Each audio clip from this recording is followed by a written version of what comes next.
Welcome to Tapping Vegas, brought to you by Better and Green. Today we are breaking down, oh Lord, Bobby, coming off of UFC 321. We're breaking Whatever. down Onama versus Garcia. And I'm sorry we're laughing. I know it's a little disrespectful, but this is a rough card. If you're watching it, you are a true MMA UFC fan. Damn tootin' you are. Bobby, with this fight card, we're coming in after winning, I believe, right around 6 units, even with us not being able to count the main event fight. That one was a push for us, but 6 units last week is pretty great. We've got up and down. We've gone loss, loss, win.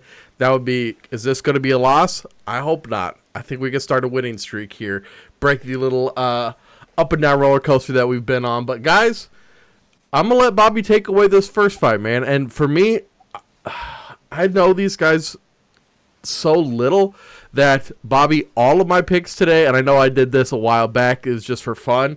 You know what? The machine did good enough. The machine brain did good enough. So the machine made all of my picks this week and other betting spreads for you guys. So Bobby, he's got the insight for these fighters, and I've got the computer analytics. So Bobby, why don't you start, man? We have Charles Radke versus Daniel Frunza. I got a question for your little machine. Does a machine like yours experience fear?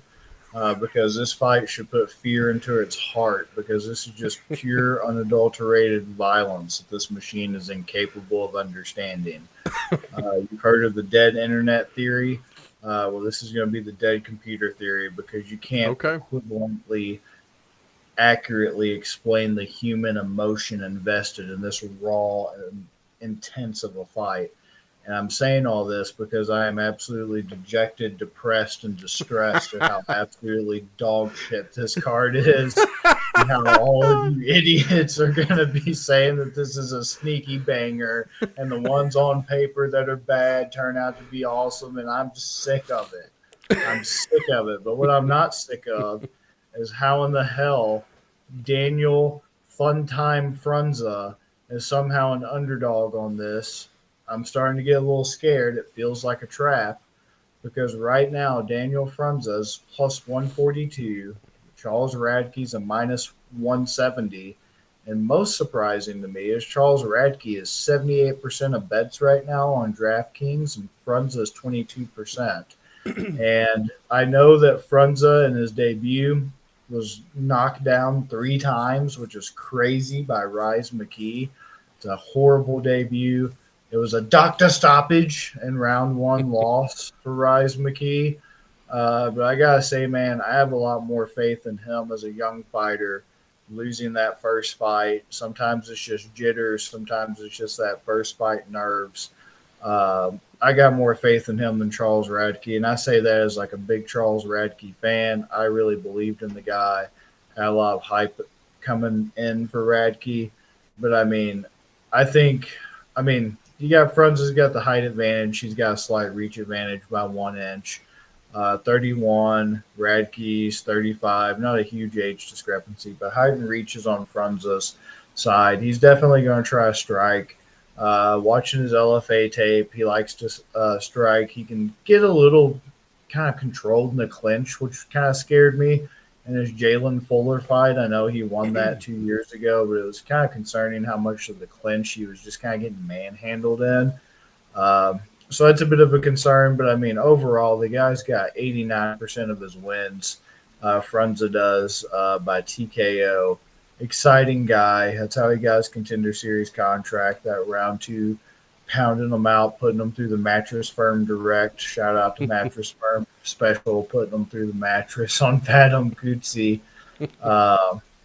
So, yeah, I think I'm going to have to roll with him, because Radke's scaring me lately with the skid that he's been on. I know everybody's up Mike Malo's butt cheeks right now. That was the last loss for Radke back this past May, and everybody's just like thinking Mike Malo's the next GSP. You boys better hope that man's whole career can be fought and lived and died in Canada, because if not, that boy is in some trouble. That's all I'm going to say. Before that, he lost won against Semmelsberger. That's a pretty nice win in round one. In November, lost to Pratis. No shame in losing to Pratis. And then February of 2024, beat Gilbert Urbina. So hasn't really been in the UFC as much as I thought he's been. He initially had like a little 2-fight appearance in the UFC, and then after that went back to the regional scene, then came back and has been there ever since. But it's very concerning, man. He's like I said, Mike Mallow. I don't think he's good, but y'all do, so you do you. No shame in losing to Protest, but other than that, not very impressive since he's been in the UFC. And I mean, when you're getting, 60% of your losses coming by TKO, coming up against a guy who's 89% of his wins are by TKO, that just sounds like a recipe for an upset here. And especially when I can get that guy with 89% of those at plus money right now. And Vegas isn't really, taking a big hit and everything since Radke's the favorite and has an astounding 78%. Maybe I'm getting a little too cocky. I just personally think people are asleep at the wheel. I don't see anything that Radke does that's special that Frunze doesn't already do. Frunze's a dynamic striker. As long as he can keep that distance, he can get that early round one, round two finish like he's been doing, like how he got on the Contender Series, got his contract. Radke can't stand and trade with him. He's already proven he can't even do it with guys like Mike Mallow. And that's pretty pathetic, I have to say. So I'm just going to say that the Rise McKee loss was just, nerves, jitters. And this man's going to go on to have a pretty decent career. What do you think? Once again, all mine this week are going to be pretty short here. But this is the only 1.5 that we're going to talk about today besides the main event. So the next 3 fights we're going to talk about over under 2.5 rounds. So Vegas is predicting a finish here. ChatGPT, this is its heaviest lean towards a finish of the 5 fights we're going to talk about, and it's leaning towards the Radke KO. So what? It is. It is. This was the highest finishing percentage of the guys we're going to talk about. The highest likelihood, the highest probability that that a certain fighter of the 10 we're going to talk about is going to get the finish. It went to Charles Radke, so I'm taking Radke on the money line. He is a public side, which is concerning. 78% of the bets, like Bobby said, 73% of the money. So we're seeing about 5% sharp money coming on Frunze. I don't think it's a big enough sharp lean to get me off of Radke, so I'm doing the Radke money line. That surprises you, doesn't it? I mean, I don't know what ChatGPT smoking if everything's just a hallucination in their programming, but yeah, I'm rolling fun time Frunze at the money line right now. All right. Well, let's talk about this next one. I like this one from what I'm seeing, Bobby. It's Isaac Dolgarian versus Yadir Del Valle. Del Valle. Yeah. Yadir Del Valle. They're giving Del Valle plus 7.5 points, which is like, that's a lot. You're almost always going to see the 3.5, 5.5 in title fights. 7.5 is like when someone's projected to get like their ass beat. The plus money is on the over here, so which is kind of weird for that plus 7.5, because if this ends in a finish like it is expected to, that 7.5 isn't going to matter anyways. But dude, it says for the money, take Yadir. He's got 29% of the bets, 84% of the money. You hear that, Bobby? 29% of the bets, 84% of the money. That is huge, which once getting a little scary. 84% of the money at plus 220. Vegas is not going to want to pay that out. But that is a huge sharp lean. We might see this line start moving, becoming closer to a pick'em at that significant of a sharp edge. 71% of bets for Dolgarian, 16% of the money. That's what that comes out to. So I'm taking Del Valle at the plus 220, and Everything that I'm seeing here, man, it's all checking out in my book. What do you think? Yeah, I agree. I really like Devillet as a prospect coming up. I was watching some of his tape. I really like what he seems to be capable of with how dynamic and exciting he is from the striking standpoint. What really kind of had me, clutching my pearls and just all scared and whatnot when it came to this fight was it was mainly looking at uh, Dogarian. And Dogarian, he's from Kansas City, Missouri, apparently. Oh, And he okay. used to wrestle at, Olaf North or something like that. But what really kind of got me, like, giving me the ick and whatnot was dropping a split decision to Christian Rodriguez. It just kind of gave me the ick. So I just think he's kind of icky. And it's the Midwest Choppa is his nickname. Everything about this just screams no aura. So, yeah, it's kind of where I'm at right now. Okay. That's mark two of us for the plus 220. That'll be nice hits. That's the biggest underdog that we're going to talk about, too, and we're both on them. So, hey, I like that. That's the mark your card fight right there. Bobby, Right. take away the next fight, dude. Oh, yeah, yeah. Simba the Simba Gorimbo versus Jeremiah Wells. Oh, yeah, yeah. I believe that the West must be educated. That Jeremiah Wells must be knocked out by Timba Gorimbo. I believe that this is the only way for them to be able to put an end to the circumcision. Uh, so it's a little bit concerning that Thimba Garimbo has been darsed out. Oh, excuse me, anacondaed out by Vincente Luque in the year of our Lord 2024, especially late in that year. It's very concerning. But I mean, other than that, hey, in the words of a good friend, sun shines on dog shit every now and then.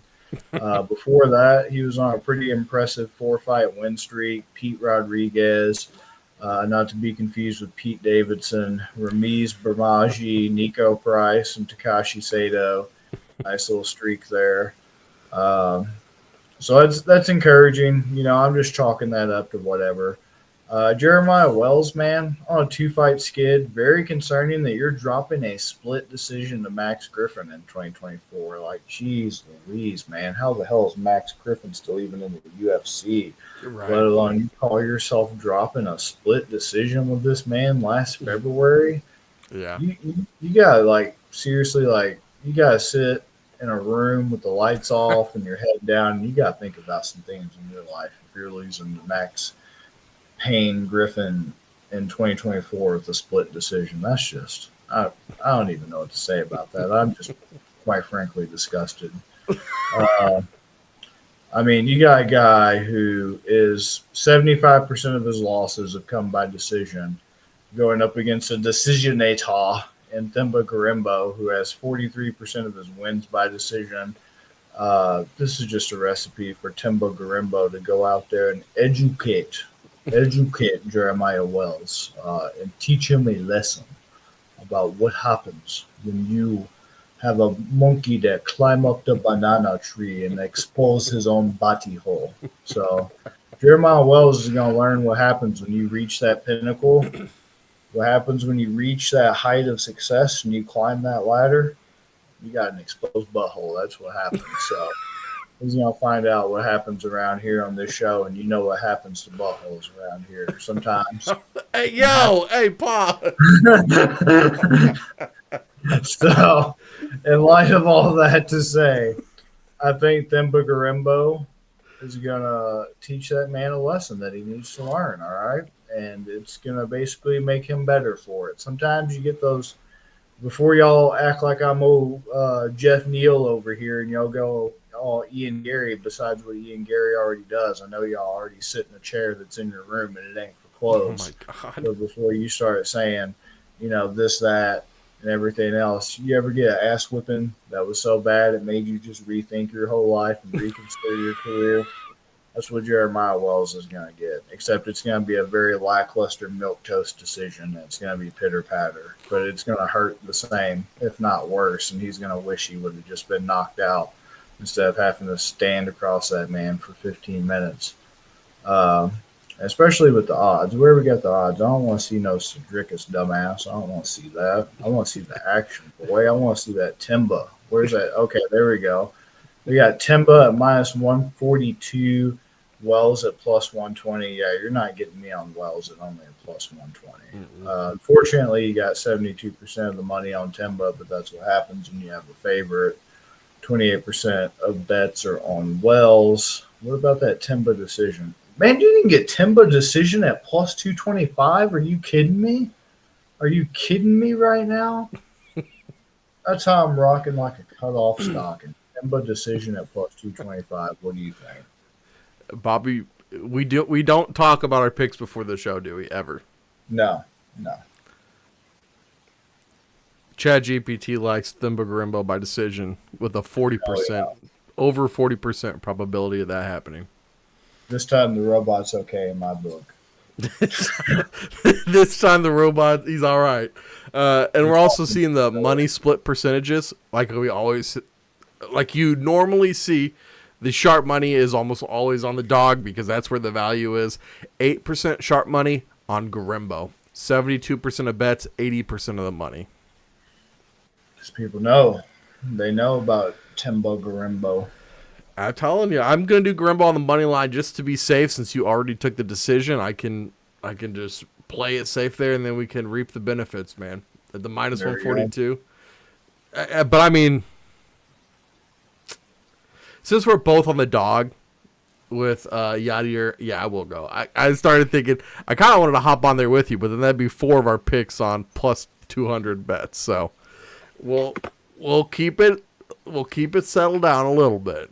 But so you try to put the hand over Matty Ho, huh? Yeah. You want to climb the tree with one hand. Okay. Yeah. I got you. Next up, man, WCA, Waldo Cortes-Acosta versus Ante D'Elia. Man, this fight, the odds are close, and I think that's for a good reason. Plus 110 for Waldo Cortes-Acosta, minus 130 for D'Elia. I think this is the one that the machine had the hardest time doing. It's giving the highest percentage of outcome at 38% to be Cortes-Acosta by decision, but a very close second, D'Elia by finish, 30%. So you have an 8% difference between, usually it'll go, like, especially if the guy's a lot better, it'll be like, we'll say Radke KO, Radke decision, Radke sub, and then it'll be like the other dude, Frunza by decision, and then it'll go down. You don't usually see the like top 2 odds of outcomes being not the same fighter. So this is saying that, hey, either if this goes the distance, it's one guy. If it doesn't, it's the other. It likes Waldo Cortes-Acosta more, so that's what I'm going to take. The public is also, they're on D'Elia at 64%, 36% of bets on Cortes-Acosta, 13% of the money on Acosta. So a lot of sharp money coming in on D'Elia. That makes me nervous about this pick. This is probably the one I'm most uncomfortable with here, just because of how much people are piling on D'Elia.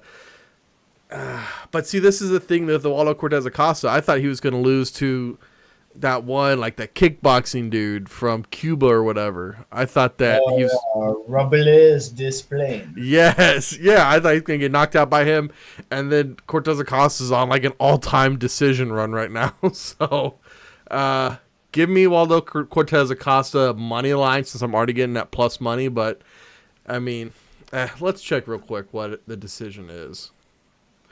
Decision is plus 240.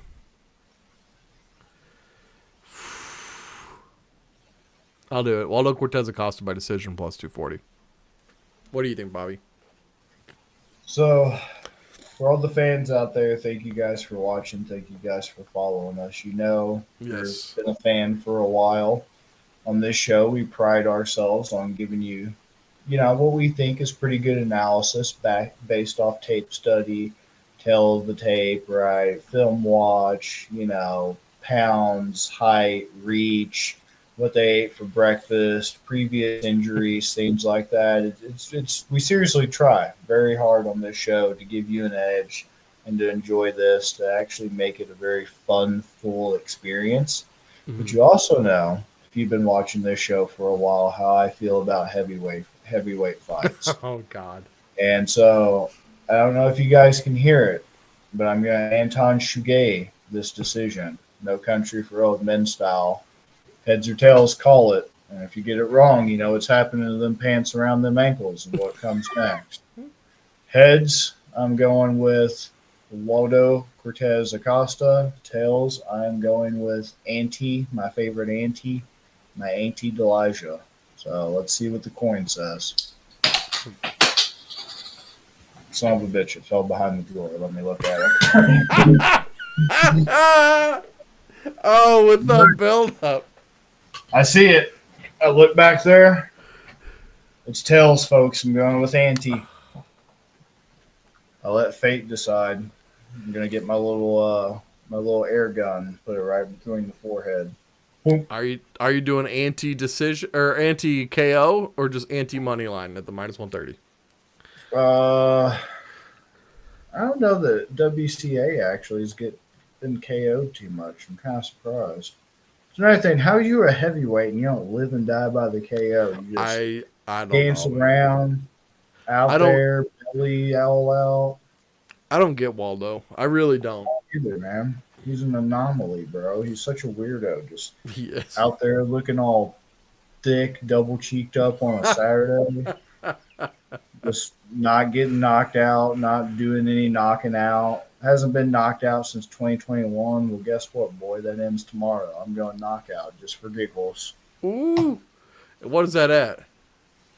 Let's see. Money Uh, method, Talia KO. Plus 240. So we got there we double go. 240s. There we go. I like it. 240s on 240s. Oh, yeah. All right, before we get into our last fight, Bobby, I'm so bad about remembering to shout out last week's winner to start the episode, but shout out to Patrick, Judge Analyzer. He did it, man. He did it. He won last week. I'd say pretty decisively. 9 wins on that card. That was hard to do. So, Patrick, good job, man. Yeah, it was a very impressive card to go 9 wins on. Oh God, that was such a letdown with that main event and the fouls, and I know. that was a hard one to predict. So, Patrickless, good job. Yes, sir. All right, Bobby, take away the main event, man. God, dude, I am so pumped up for a David Onama, Steve Garcia main event coming at you hot and ready. That's a trademark. I can't use it, so please don't sue me, but it's got me all hot and bothered and got me hot and ready to absolutely 100% skip this shit. David Onama versus Steve Garcia. All the time. The UFC is the world brand leader in bringing you immovable objects versus unstoppable forces. If you missed physics in college or maybe you flunked it, hey, get your goddamn glasses on and your thinking cap because you're getting schooled Saturday night. Because I have no idea what the hell is going to happen in this absolute shit knocker of a fight. Because Steve Garcia is just absolutely out there, just cold clocking guys, but somehow could not do that to the corpse of Calvin Cater this past July. God, we really need that X-Files theme back because I do not know how the hell that can be a solved mystery. Shout out to Robert Stack. Steve Garcia has got to be the least interesting guy to be on the impressive run that he's on right now to me. Yeah. He has the personality of my morning breakfast. Not bad, not great, but certainly not as tantalizing as it could be. Mm-hmm. But I mean, since 2022, dating back to around this time, October zone, October 29, 2022, he started a 5 fight finish streak that has included the likes of Chase Hooper, Viddyoze Costa, which that's very impressive because of the turnaround that Costa's been able to do. Yeah. Some Mori Choi's not really moving it for me. Kyle Nelson's not really moving it for me. And yeah, you beat Calvin Cater, but how the hell did you not knock him out? Mhm. Unfortunately, Calvin Cater, after that ACL tear, just fell off a cliff, and Yeah. unfortunately, doesn't look like he's coming back, and that pains me as one of my favorite fighters. But he's got some good wins on his resume. Oh, Shepe Mariscal, that everybody's slobbering all over his phalanx. Oh yeah. So yeah.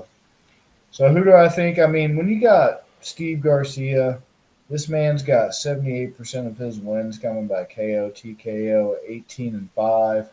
Young bull, got that bead of sweat dripping from his chest Oh pubes my. down into his ball throw and whatnot. And you got him going up against old David Onama over there, looking like he's all scared and all shy and everything, like he doesn't even want to try to show anything. He's been knocked out before, and he's not really got that African wisdom like Themba Garimbo does. I mean, come on now. Come on now. What do you think's going to happen? I mean, the dude tries to be a discount Adesanya with that little bow and arrow thing at featherweight. It just ain't doing it for me. I mean, he beat Giga Chikadze this past April. Nobody cares about that Giga kick, bro. Bro, Yeah. stop. Bro, you are 40. You're pushing 40, trying to act like you're showing that to the kids at school, and they still think it's cool, bro. Get the hell out of here. Let's get the hell out of here. Uh, yeah, I don't see right now with these odds. I'm trying to figure out what's going on here. I'm trying to pull down my glasses and whatnot. I mean, Steve Garcia is a minus 130. How is this man not more of a favorite? Right. Uh, just absolutely insane streak. David Onama just seems very lackluster. Maybe I'm wrong, but I mean, as the underdog, I'm only getting David Onama at a plus 110. Of course, I'm going to go with Steve Garcia. And how the hell are we still getting these odds 2 days out? Not even 2 days out now from the Right. fights.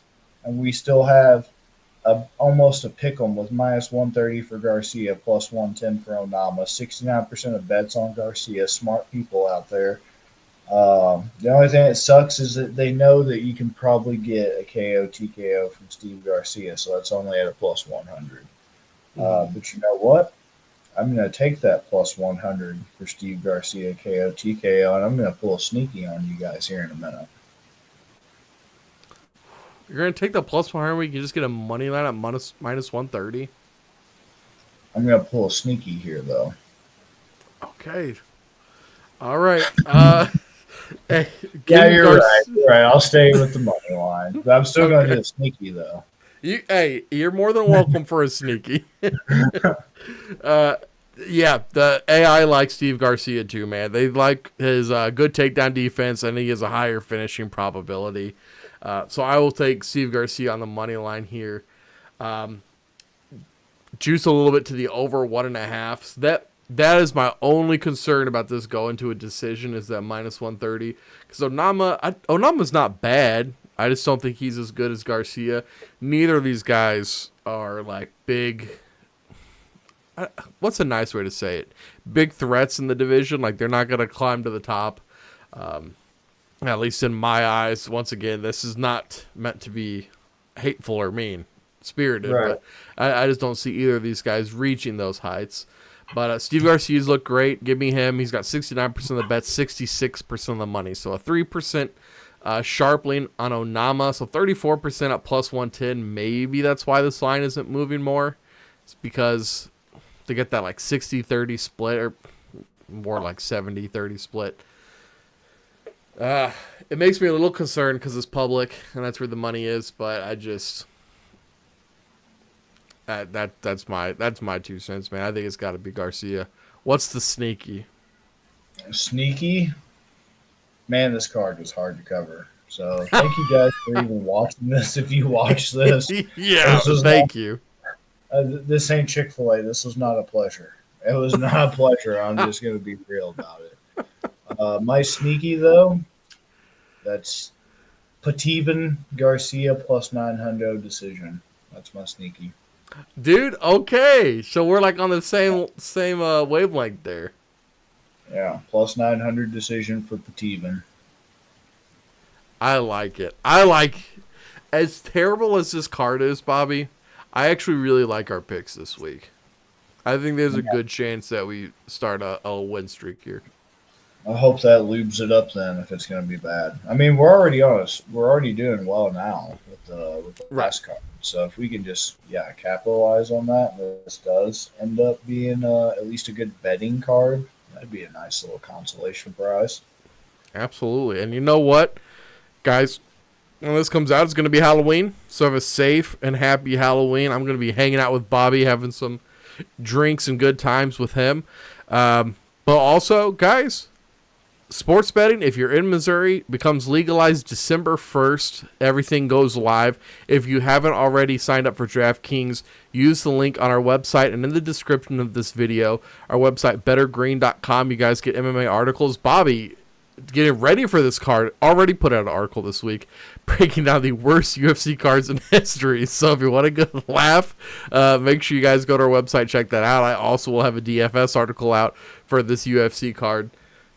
But that's gonna be a hard article to write. But guys, thank you for watching. We'll see you guys in the next episode. We break down every UFC card. Peace, guys. Peace.